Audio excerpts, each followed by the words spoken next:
নমস্কার, কল্পকথা চ্যানেলে সব বন্ধুদের আবারও স্বাগত। আজ আমি পড়ে শোনাব শিবাদ্রিজার লেখা একটা গল্প, নীলা এবং প্রবাল। গল্পটি কেমন লাগলো তোমরা কমেন্ট করে প্লিজ জানিও। আর আমার চ্যানেলে যদি নতুন বন্ধু হও তাহলে প্লিজ সাবস্ক্রাইব করে দিও এবং পাশে থাকা বেল আইকনটি ক্লিক করে দিও। নীলা এবং প্রবাল। কিছুদিন হলো অস্মিতা প্রবালকে এড়িয়ে চলছে। প্রবাল সেটা বুঝতে পারছে, কিন্তু মুখে কিছু প্রকাশ করছে না। ওরা দুজনে হস্টেল থেকে বাড়িতে আসবার সময় দুজনে দুজনের সঙ্গে ফোনে যোগাযোগ করে বাড়ি আসতো। দুজনে একই পাড়ায় থাকে। প্রবাল এবং অস্মিতা গ্রামের স্কুলে হায়ার সেকেন্ডারি পড়বার সময় থেকে দুজনের প্রেম। দুজনে দুজনের সঙ্গে প্রেম করত, গ্রামের সকলে প্রায় জানত। গ্রামের সকলে জানা সত্ত্বেও গ্রামবাসীরা কেউ ওদের সমালোচনা করত না। প্রবাল জমিদার বাড়ির ছেলে বলে গ্রামবাসীরা মুখ খোলার বা সমালোচনা করবার সাহসী পেত না। প্রবাল এবং অস্মিতা প্রায় দুজনে সমবয়সী এবং একই ক্লাসে পড়ত। হায়ার সেকেন্ডারি পাশ করবার পর প্রবাল জয়েন্টে চান্স পেয়ে কলকাতায় ডাক্তারি পড়তে চলে যায়। অস্মিতা যায় বর্ধমানে পড়তে। ওখানে ইংরেজি অনার্স নিয়ে কলেজে ভর্তি হয়েছে। বর্ধমান বিশ্ববিদ্যালয় হোম ইউনিভার্সিটি বলে ওখান থেকে মাস্টার ডিগ্রি কমপ্লিট করে সে বেরোবে। সেই জন্য অস্মিতা ওখানে পড়তে গেছে। ইদানিং অস্মিতা প্রবালকে কোনো চিঠিপত্র দিচ্ছে না। এমনকি হস্টেলের ল্যান্ডলাইনে প্রবাল ফোন করলেও অস্মিতাকে সে পাচ্ছে না। প্রবাল অস্মিতার সঙ্গে যোগাযোগ করতে না পেরে এবারে একা বাড়িতে এসেছে।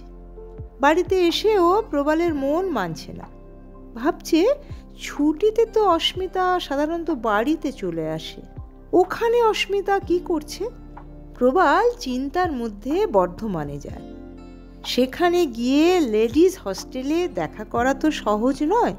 অনেক কষ্টে অনেক সময় ব্যয় করে হস্টেলে এক দিদির দেখা পায়। প্রবাল ওনার কাছ থেকে জানতে পারে অস্মিতা একজন প্রফেসরের সঙ্গে বাইরে বেরিয়েছে, ফিরতে রাত হবে। ওই দিদি শুধু এইটুকু খবর বলতে পারলেন। কী কারণে বা কী ব্যাপারে কিছুই উনি বলতে পারলেন না। প্রবাল কথাটা শুনে ওই দিনই কলকাতায় নিজের হস্টেলে ফিরে আসে। তাই ওর মনটাও খুব খারাপ। দীর্ঘদিন প্রবালের সঙ্গে অস্মিতার আর কোনো যোগাযোগ নেই। এখন প্রবাল এমডি করছে। অনেক দিন পর প্রবাল বাড়িতে এসেছে। এসে শোনে অস্মিতার বিয়ে বর্ধমানের একজন প্রফেসরের সঙ্গে। কথাটা শুনে প্রবালের মন খারাপ হয় এবং হস্টেলে ফিরে যায়। বেশ কয়েক বছর পর প্রবাল মেদিনীপুরে একটা হসপিটালে পোস্টিং পেয়েছে। এখন সে প্রতিষ্ঠিত ডাক্তার, চাইল্ড স্পেশালিস্ট। বয়স 30-31 মধ্যেই হবে। মেদিনীপুরের ছোট্ট শহরে দাদা বৌদি এবং ভাইজিদের সঙ্গে দাদার ফ্ল্যাটে থাকে। গ্রামে প্রচুর জমি জায়গা। বাবা নরনারায়ণ গিরি জমিদার ছিলেন। ওনার 3 সন্তান। ওনার 1 মেয়ে ও 2 ছেলে। মেয়ে প্রজ্ঞা পারমিতা 3 সন্তানের মধ্যে বড় ছিলেন। তারপরে প্লাবন এবং ছোট প্রবাল। প্রজ্ঞার বিয়ে হয়েছে পাশের গ্রামে বেশ অবস্থাপন্ন বাড়িতে। তবে প্রজ্ঞার স্বামী প্রতুল বড় বিজনেসম্যান, প্লাবন কন্ট্রাক্টর, শহরে ফ্ল্যাট কিনে আছে। সঙ্গে স্ত্রী নন্দিতা এবং 2 মেয়ে রিঠি ও দিঠি থাকে। প্রবাল হসপিটালে পোস্টিং পাওয়ার পর থেকেই দাদার কাছেই থাকে। এছাড়া প্রবাল বাইরে কয়েকটা চেম্বারও করে। মাঝে মধ্যে গ্রামের বাড়িতে আসে। তবে দুর্গাপুজোর সময় প্রায় বাড়িতে প্রবালকে আসতে হয়, কারণ বাড়িতে তো দুর্গাপুজো হয় সেই দাদুর বাবার আমল থেকে। প্রবালের বাবা নেই, মা সরোজিনী দেবী একা গ্রামের বাড়িতে থাকেন। কিছু চাকর বাকর ছাড়াও একজন ম্যানেজার আছেন। প্রবাল দুর্গাপুজোর 1 মাস আগে বাড়িতে এসেছে। এসে দেখছে সুবল কাকুকে নতুন ম্যানেজার হিসেবে মা কাজে রেখেছে। প্রবাল মাকে জিজ্ঞেস করে হঠাৎ পুরনো ম্যানেজার কাকাকে ছাড়িয়ে সুবল কাকুকে কেন রাখলে মা? সরোজিনী দেবী হেসে বলেন, আরে আমি হরেনকে ছাড়াবো কেন? হরেনের কিছুদিন হলো শরীর খারাপ, তাই কদিন ছুটি নিয়েছে। তার বদলে হরেনই সুবলকে অনেক অনুরোধ করে রেখে গেছে। এছাড়া আর বিশ্বস্ত লোক পাবে কোথায়? সুবলের তো কোনো অভাব নেই, ও আমাদের বাড়িতে ম্যানেজারি বা করবে কেন? হরেনের কথা ফেলতে পারেনি, তাই কদিনের জন্য এসেছে। দেখতে দেখতে প্রায় পুজোর সময় চলে এসেছে। হাতে মাত্র আর কটা দিন আছে। সুবল কাকু কাজে খুবই ব্যস্ত। ঠাকুর দালানে দুর্গা প্রতিমা তৈরি হচ্ছে। প্রতিমা নির্মাণের জন্য মৃৎশিল্পীরা খুব মনোযোগ সহকারে কাজ করে যাচ্ছে। সেদিকেও সুবল কাকুকে দৃষ্টি রাখতে হয়েছে। সুবলবাবু প্রবালদের বাড়িতে ম্যানেজারি করলেও খাওয়া দাওয়া কিন্তু নিজের বাড়িতে গিয়েই সারেন। কাজে ব্যস্ত থাকার কারণে আজ সুবলবাবুর বাড়িতে খেতে যেতে বেশ দেরি হয়েছে। নীলাভা আজ কলেজ যায়নি, তাই সুবলবাবুর স্ত্রী সুমনা মেয়েকে পাঠিয়েছে তার বাবাকে ডেকে নিয়ে যাওয়ার জন্য। নীলাভা বাড়ি থেকে একটু দূরে একটা কলেজে থার্ড ইয়ারে পড়ে, হিস্ট্রিতে অনার্স নিয়ে। দেখতে খুব সুন্দরী, তন্নি চেহারায় কাঞ্চন বর্ণা। নীলাভা বাবাকে খুঁজতে খুঁজতে ঠাকুর দালানে উপস্থিত হয়েছে। নীলাভাকে দেখে প্রবাল বেশ চমকে যায়, ভাবছে মেয়েটা কে। ঠাকুর দালানে প্রবাল বসে আছে দেখে নীলাভা প্রথমটা একটু ইতস্তত বোধ করে কয়েক পা পিছিয়ে যাওয়ার চেষ্টা করে। খানিক বাদে জড়তা কাটিয়ে কুমোরদের কাছে গিয়ে জিজ্ঞেস করে, কাকু আমার বাবা কোথায় গো? একজন উত্তর দেয়, ভিতরে আছেন, মা জননীর সঙ্গে কথা বলছেন। নীলা দৌড়ে বাড়ির ভিতরে ঢুকে যায় এবং বাবা বাবা বলে জোরে জোরে ডাকতে থাকে। সুবলবাবু মেয়ে ডাকছে শুনতে পেয়ে বেরিয়ে আসেন। ততক্ষণে প্রবালের বুঝতে অসুবিধে হয়নি, মেয়েটা সুবল কাকুর মেয়ে। সুবলবাবু মেয়েকে নিয়ে বাড়ির ভিতর থেকে বেরিয়ে আসছেন। এমন সময় প্রবালকে দেখে নিজের থেকেই বলেন, আমার বড় মেয়ে নীলা আমার খাওয়ার ব্যাপারে খুব সচেতন। যেতে দেরি হচ্ছে দেখে মেয়ে আমাকে ডাকতে চলে এসেছে। তারপর বাবা আর মেয়ে তাদের বাড়ি চলে যায়। সুবলবাবু আবার প্রবালদের বাড়িতে আসবেন প্রায় সন্ধে 6টায়। প্রবাল বাড়ির ভিতরে যায়, মাকে জিজ্ঞাসা করে, সুবল কাকু তার বড় মেয়ে বললেন। সুবল কাকুর কজন ছেলে মেয়ে?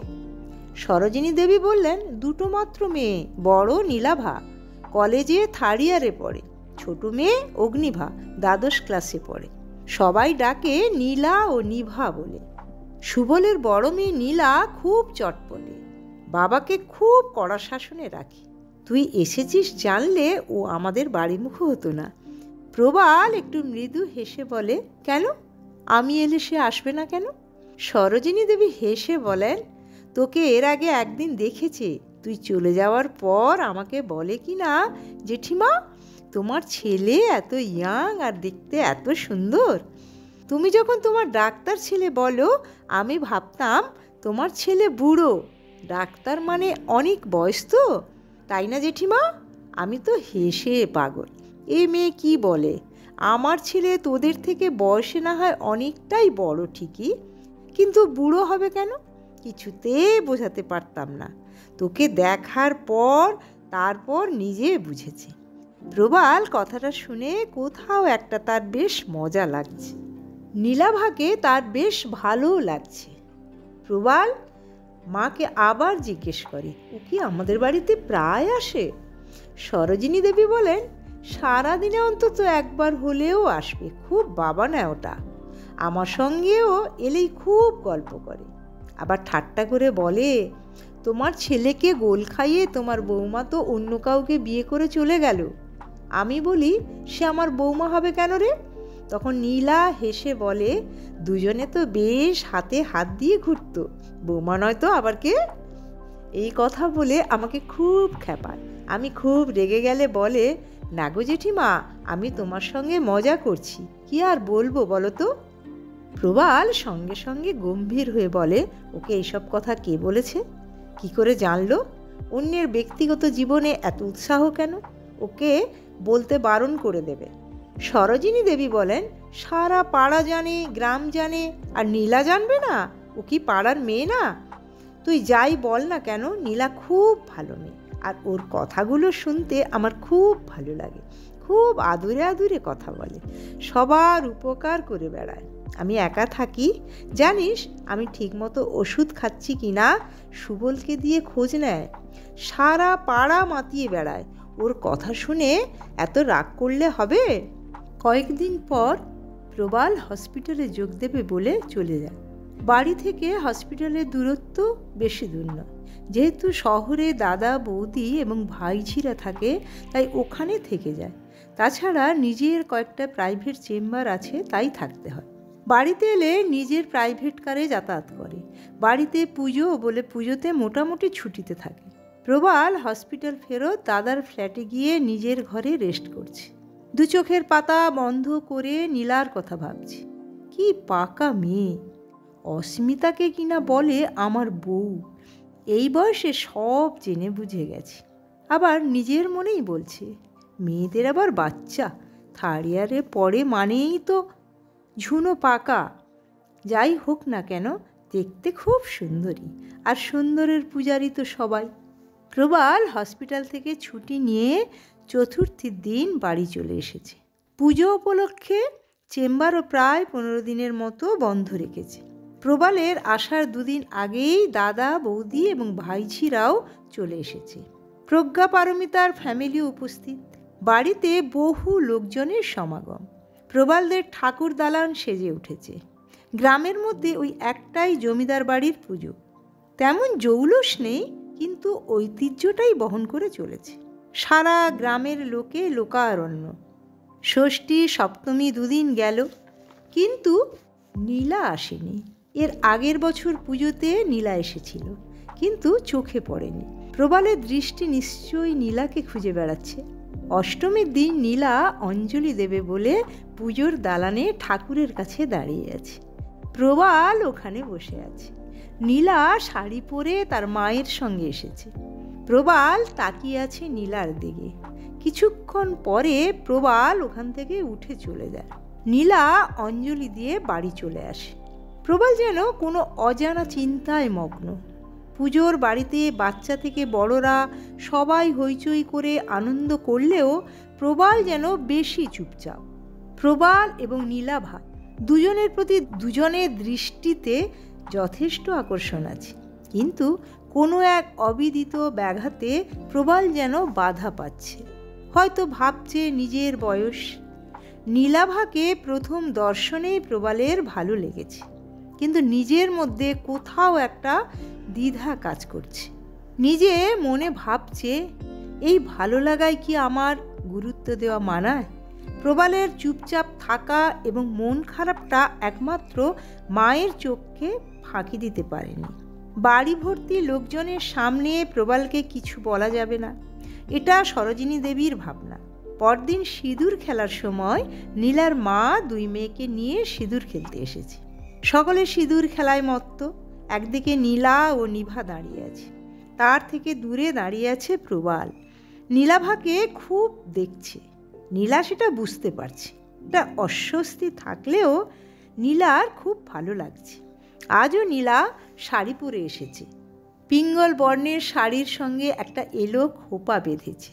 একদম সাধারণ সাজ, তার সেই রূপের ছটায় যেন প্রবালকে মোহিত করছে। নীলাকে দেখতে অপূর্ব লাগছে। সিঁদুর খেলার দিকে মন দিয়ে মৃদু হাসলেও মাঝে মধ্যে তির্যকভাবে প্রবালকে দেখছে। নীলাকে দেখে প্রবালের খুব অশান্ত লাগছে, সেটা তার চোখে মুখে ফুটে উঠেছে, কিন্তু কোথাও একটা নিজেকে সংযত করে রেখেছে। নীলাভা প্রবালকে দেখে বুঝতে পারছে যে ওর দুটো চোখ ওকে কি বলতে চাইছে। প্রবালের দুটো পিপাসিত নয়ন দেখে নীলা খুব মজা পাচ্ছে। নীলার ওই মুখ টিপে হাসি দেখে প্রবালের নিজের প্রতি নিজের খুব রাগ হচ্ছে। পুজো শেষ। প্রবাল একা দোতলার বারান্দায় বসে আছে। সরোজিনী দেবী ছেলের কাছে গিয়ে জিজ্ঞেস করলেন, কিরে, তোর কি হয়েছে বলতো? এত মনমরা তোকে দেখাচ্ছে কেন? কবে থেকে বলছি একটা বিয়ে কর, কিছুতেই আমার কথা শুনছিস না।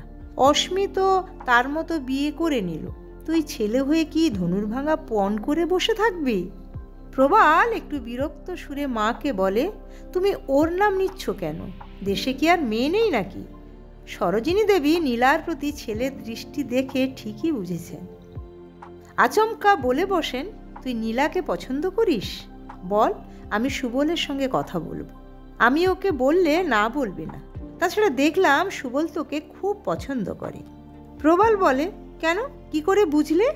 সরোজিনী দেবী বলেন, কথায় কথায় একদিন বলেছিল ও বেটা ছেলের একটু আধটু এদিক ওদিক থাকে, তাছাড়া মেয়েটাই তো ওকে ঠকিয়েছে, ওর তো কোনো দোষ নেই। প্রবাল এবার একটু চিন্তিত স্বরে বলে, নীলা তো আমার থেকে বয়সে অনেকটাই ছোট, এই নিয়ে আমার মধ্যে একটা দ্বিধা রয়েছে। ঠিক আছে, আমি পরে তোমাকে চিন্তা ভাবনা করে বলবো, তবে তুমি সুবল কাকুকে এখন কিছু বলো না। কিছুদিন পর প্রবাল তার কাজে ফিরে যায়, কিন্তু কোনো কিছুতেই যেন তার মন বসছে না। এবার বাড়িতে যেন বেশি আসা যাওয়াটা ওর বেড়ে গিয়েছে। প্রবালের ঘন ঘন আসা যাওয়া বেড়ে যাচ্ছে দেখে সরোজিনী দেবী আর চুপ থাকতে পারছেন না। সুবলবাবুকে আজ বলবেন কাল বলবেন করে করে হরেনবাবুও কাজে যোগ দিয়ে দিয়েছেন।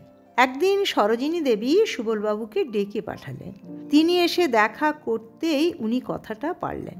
সুবলবাবু মুখে কিছু না বললেও মনে মনে যে খুশি হয়েছেন তার চোখে মুখের অভিব্যক্তি দেখে সরোজিনী দেবীর বুঝতে এতটুকুও ভুল হলো না। সুবলবাবুর বক্তব্য, পাড়ার মধ্যে মেয়েকে দুবেলা দেখতে পাবো, একরকম মেয়ে আমার কাছেই থাকবে, জানাশোনা বংশজ পরিবার, ছেলেকেও আমি ছোটোবেলা থেকে চিনি। সরোজিনী দেবী আগ্রহ সহকারে বলেন, আমার ছেলের বয়স নিয়ে তোমাদের কোনো আপত্তি নেই তো? তুমি বাড়ি গিয়ে সুমনার সঙ্গে আলোচনা করে আগামীকাল আমাকে অবশ্যই জানাবে। সুবলবাবু বাড়িতে এসে সুবর্ণা দেবীর কাছে বলতেই তিনি তো খুব খুশি হন। উৎসাহের সঙ্গে বলেন, মেয়ে আমাদের কাছাকাছি থাকতে পারবে বলো? কথাটা নীলা এবং নিভা জানতে পারে।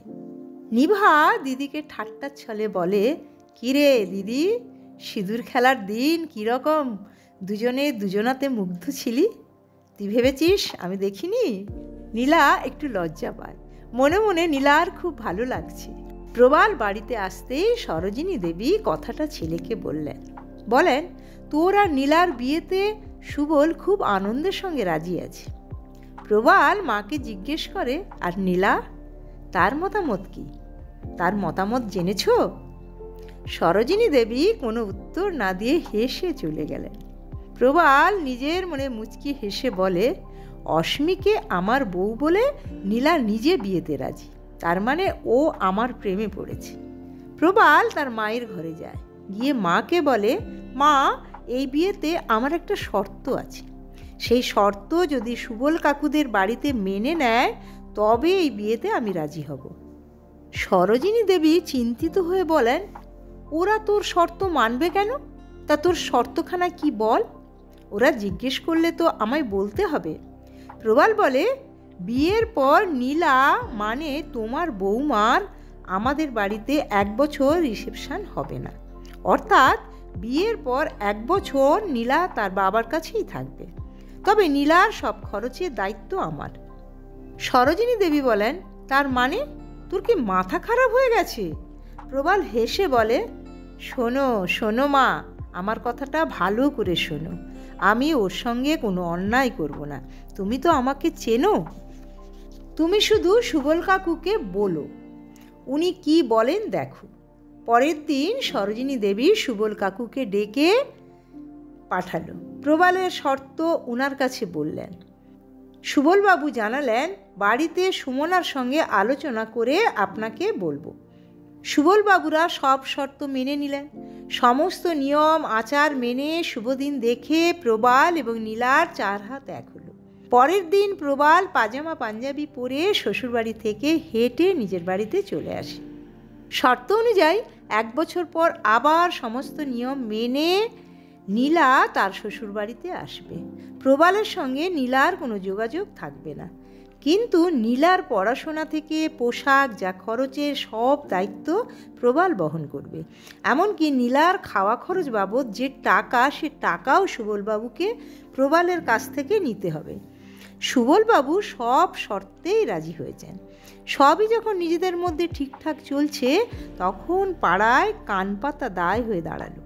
অনেকে এবং প্রতিবেশীরা সমালোচনা করে বলতে শুরু করেছে, বংশজ বাড়ির ডাক্তার জামাই পাওয়ার লোভে এমন সুন্দরী মেয়েকে সুবলবাবু হাত পা বেঁধে জলে ফেলে দিয়েছেন। সুবলবাবু অবশ্যই সমালোচকদের কথায় কর্ণপাত করেননি, কারণ সুবলবাবুর বিশ্বাস আছে প্রবাল বা সরোজিনী দেবী কোনো দিন তার মেয়ের সাথে অন্যায় করতে পারেন না। প্রবাল চলে যাওয়ার পর সরোজিনী দেবী একদিন নীলাকে ডাকলেন। হেসে বললেন, নীলা, এবার থেকে তুই কলেজে শাড়ি পরে যাবি, আর শাঁখা সিঁদুর যেমন বিবাহিত মহিলা পরে থাকে তুই ঠিক সেইভাবেই পরে থাকবি। কারুর প্ররোচনায় পা দিবি না। আমার ছেলের প্রতি যেমন আমার বিশ্বাস আছে, তেমনি তোর স্বামীর প্রতি তোর ভরসা থাকা উচিত।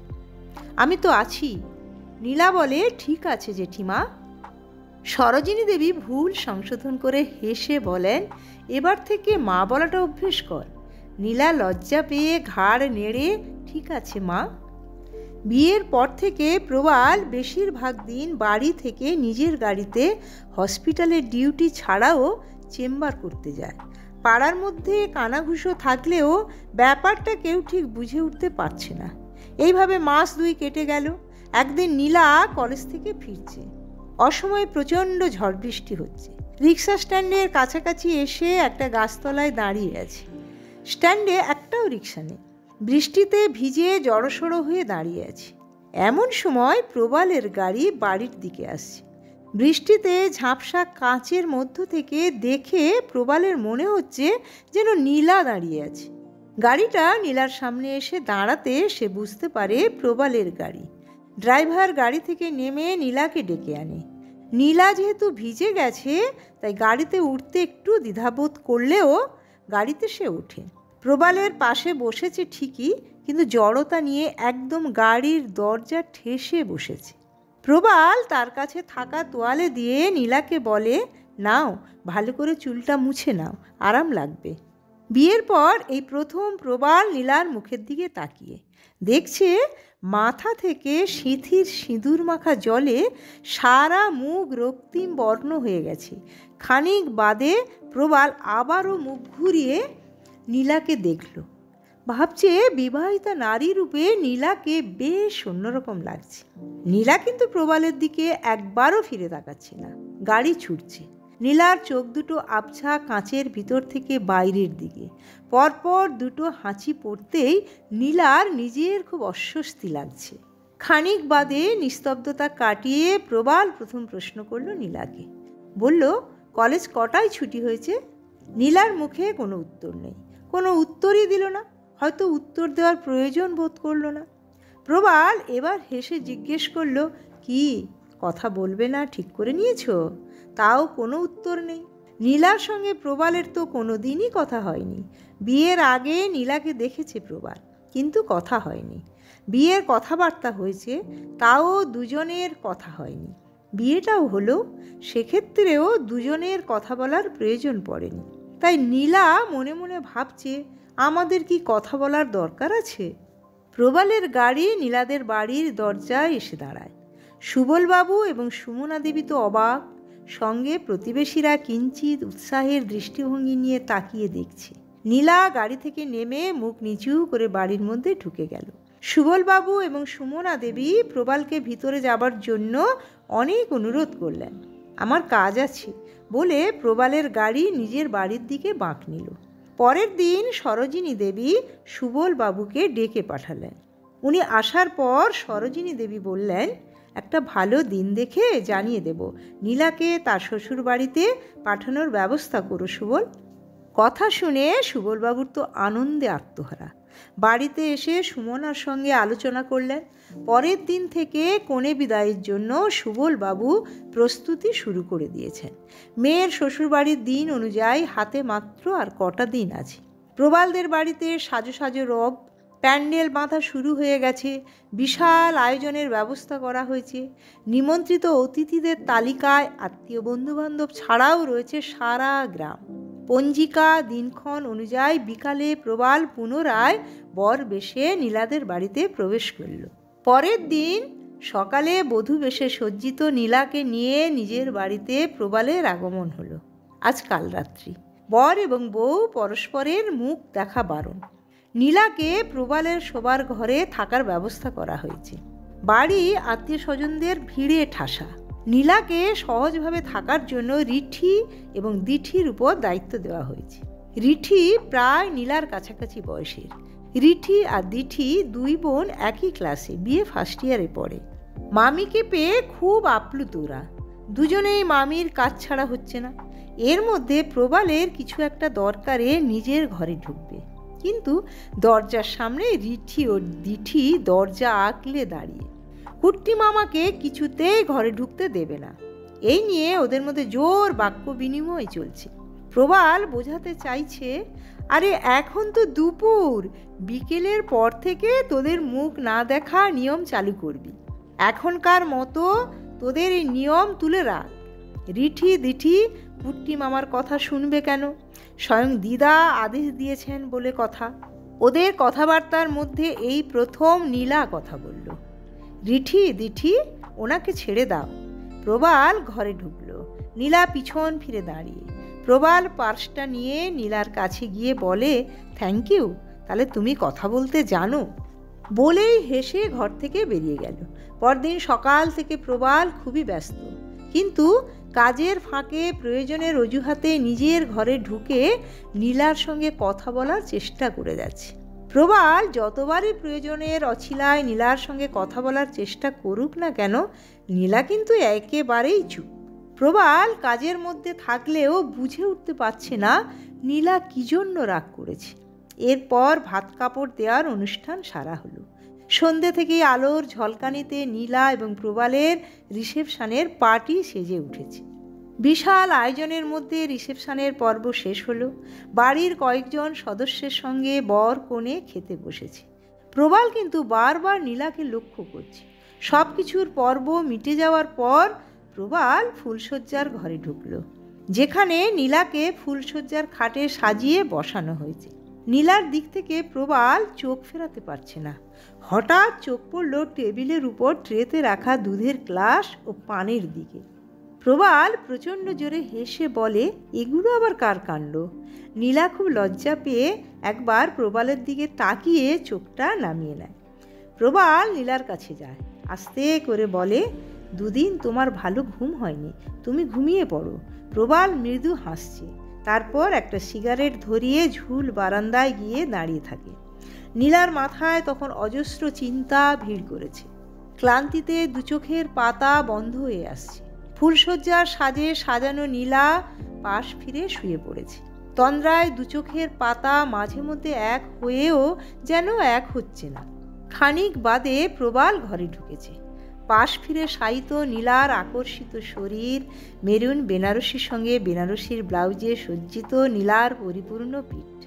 প্রবাল আস্তে করে নীলার কাছে যায় এবং মৃদু হেসে ওর পিঠে হালকা একটা চুম্বন করে। নীলা চমকে উঠে বসে পড়ে এবং মুখটা নিচু করে রাখে। তার জল ভরা দুটো চোখ কিছু বলার আগেই প্রবাল হেসে বলে, তোমার অভিমানের কারণটা আমি জানি। এবার প্রবালের চোয়াল শক্ত হয়ে যায়। বলে, তোমার কোনো দোষ ছিল না। আমি সময় চেয়েছিলাম নিজেকে রিক্ত করতে, যাতে অতীত আমার মনে এতটুকুও না থাকে। আমি একদম বিশুদ্ধ বাতাস হয়ে তোমার দ্বারে যেন উপস্থিত হতে পারি, যাতে তুমি মুক্ত মনে আমাকে সাদরে গ্রহণ করতে পারো। নীলা মুখ নিচু করে বলে, আমি তো সব জানি। প্রবাল বলে, না, তুমি কিছুই জানো না। আমার প্রেম ছিল স্বর্গীয় প্রেম। কোনো পাপকে আমি স্পর্শ করিনি। সেটাই আমি তোমাকে বোঝাতে চেয়েছিলাম। কিন্তু আমি তোমাদের কাছে সময় চেয়েও আমি নিজেই হার মেনেছি। সেদিন তোমাকে ওই বৃষ্টির মধ্যে ভিজতে দেখে জানি না কেন আমার কষ্ট হয়েছিল। আমি তোমাকে ভালো না বাসলে কোনোদিন বিয়ে করতে পারতাম না। তোমাকে সেদিন দেখার পর নিজের শর্তের কাছে নিজেই হেরে গেছি। প্রবাল কথাগুলো বলতে বলতে লক্ষ্য করেছে নীলা সেই থেকে মাথা নিচু করে বসে। এবার প্রবাল তার চিবুক স্পর্শ করে মুখটা তুলে হেসে বলে, আমায় দেখো, আমি তোমার কাছে কতটা বুড়ো। দেখো বুড়ো বরকে তোমার পছন্দ হয় কি না। এরপর নীলা লজ্জা পেয়ে মৃদু হাসে। স্মিত হাস্য কোণের কাছে গিয়ে প্রবাল তাকে আদরে ভরিয়ে দেয়।